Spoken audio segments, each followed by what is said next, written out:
Hello everyone, welcome back to my channel. This is Mukesh.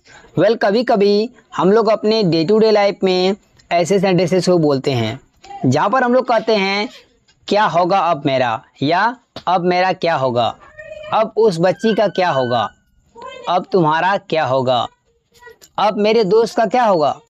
तो ऐसे sentences को English में बोलने के लिए किस स्ट्रक्चर का यूज किया जाता है, let me tell you. Structure में सबसे पहले ऐड करेंगे What will become of, What will become of। उसके बाद लास्ट में अदर वर्ड्स को राइट कर देंगे, जो भी वर्ड्स आप बोलना चाहते हैं। इसको और भी बेटर तरीके से समझते हैं, उसके लिए लेते हैं कुछ एग्जांपल्स। तो आज का पहला सेंटेंस है अब मेरा क्या होगा, या क्या होगा अब मेरा। इस सेंटेंस के लिए बोलेंगे What will become of me now, What will become of me now। Next sentence अब मेरे दोस्त का क्या होगा। इस सेंटेंस के लिए आप कहिएगा What will become of my friend now। now को स्टार्टिंग में राइट कर सकते हैं, now what will become of my friend। Next sentence अब तुम्हारा क्या होगा। इस सेंटेंस के लिए बोलेंगे what will become of you, what will become of you। Next sentence अब उस बच्ची का क्या होगा। इस सेंटेंस के लिए बोलेंगे what will become of that child, what will become of that child। Next sentence इसके माता पिता गुजर गए, अब इस लड़की का क्या होगा। इस सेंटेंस के लिए बोलेंगे now what will become of this girl, her parent passed away. Now what will become of this girl, her parent passed away. Guys, इससे जुड़े मैं आपको एक सेंटेंस दे रहा हूँ, इसको ट्रांसलेट कीजिए, ऐड कीजिए कमेंट बॉक्स में। If you make any mistake then I will correct it. Guys, how did you find my video? If you really like this video, please like, comment and subscribe, and do not forget to share this video. Thanks for watching, dear friends. Bye bye.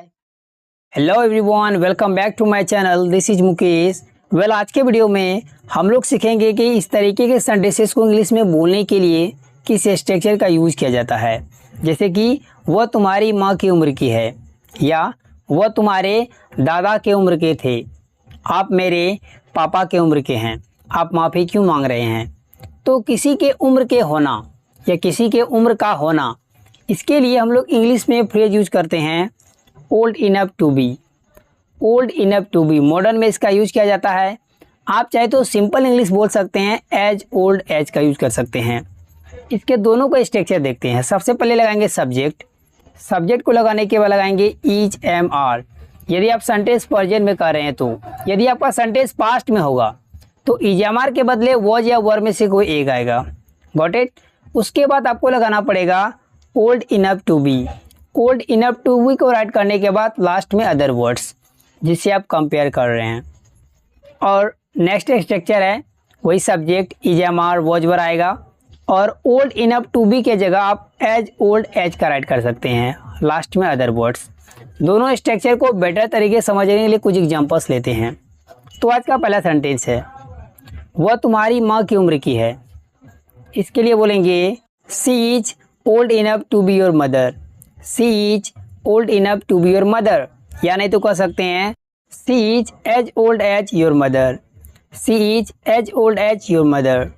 Next sentence वह तुम्हारे पापा के उम्र के थे और तुम उसके साथ मिसबिहेविंग कर रहे थे या बदतमीजी कर रहे थे। इसके लिए बोलेंगे he was old enough to be your dad and you were misbehaving with him।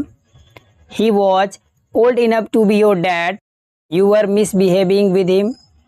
अगर इसको as old से बनाएंगे तो he was as old as your father and you were misbehaving with him।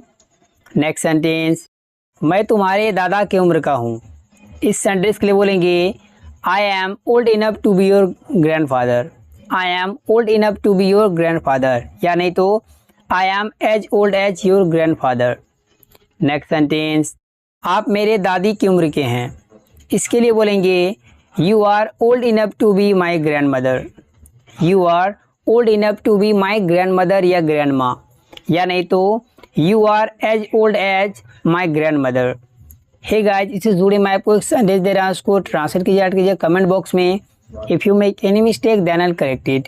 Guys, how did you find my video? If you really like the video, please like, comment and subscribe, and do not forget to share this video. Thanks for watching my friends. Bye bye.